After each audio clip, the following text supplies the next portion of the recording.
Most sailors don't upgrade to a rigid inflatable boat until after they've already wasted money on a cheap dinghy. And by then, they've dealt with poor performance, instability, and constant frustration. So, the real question is a rib actually worth it, or just an expensive upgrade? If you want to compare specs, pricing, and real user reviews for the ribs I'll mention in this video, I've linked everything down in the description so you can check them out while you watch.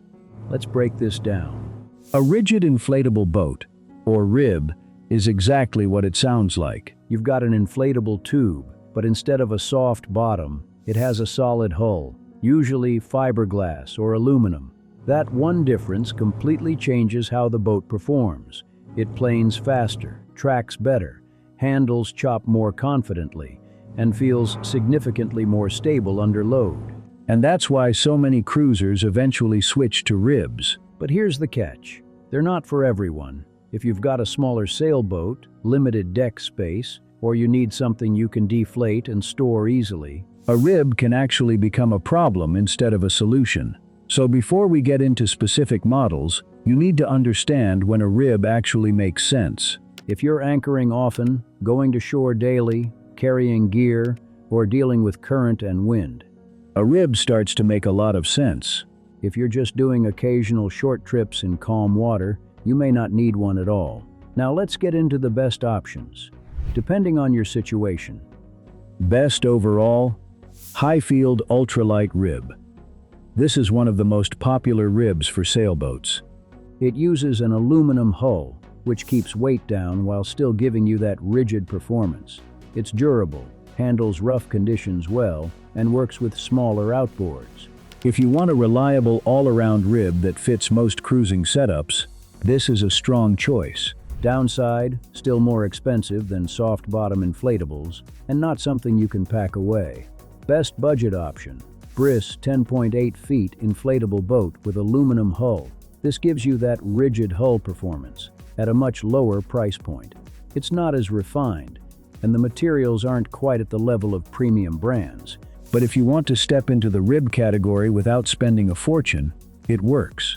Just understand, long-term durability may not match higher-end models. Best premium option, AB Inflatables Lamina Rib. This is where things step up. Excellent build quality, strong performance, and very well designed. This is the kind of dinghy that serious cruisers rely on daily. It handles weight well, performs consistently, and holds up over years of use. The trade-off is obvious: higher cost and more weight. Best for beginners, Zodiac Cadet Rib. Zodiac has been doing this for decades. Their designs are predictable, stable, and easy to handle. If you're new to ribs and want something that just works without surprises, this is a safe choice. Best value, Newport Vessels Rib. This sits right in the middle. Better build quality than budget options, but more affordable than premium brands. If you want a dependable rib without going all in on price, this is a solid balance. Best long-term investment, Highfield Classic Series. This is built for durability, aluminum hull, reinforced construction, and designed for heavy, repeated use. If you're planning long-term cruising or live-aboard life, this is the kind of rib that pays off over time. Now, let's talk about where people get this wrong. The biggest mistake, underestimating weight. Ribs are heavier. That affects how you store them, launch them, and mount them. If your davits or deck setup can't handle it, you'll feel it every day. Second mistake, ignoring storage. You can't just deflate a rib and throw it in a locker. You need a plan. Davits, deck chocks, or towing, which comes with its own risks. Third, overpowering the boat. It's tempting to put a bigger outboard on a rib because it can handle it. But too much power creates safety issues, especially with passengers. And finally, buying a rib when you don't actually need one. If you're sailing occasionally, in calm conditions, and prioritizing storage, a traditional inflatable may actually be the better choice. So here's what I recommend. Think about how often you use your dinghy. Think about your storage setup. Think about how much weight you'll carry, and then decide if performance actually matters for your use.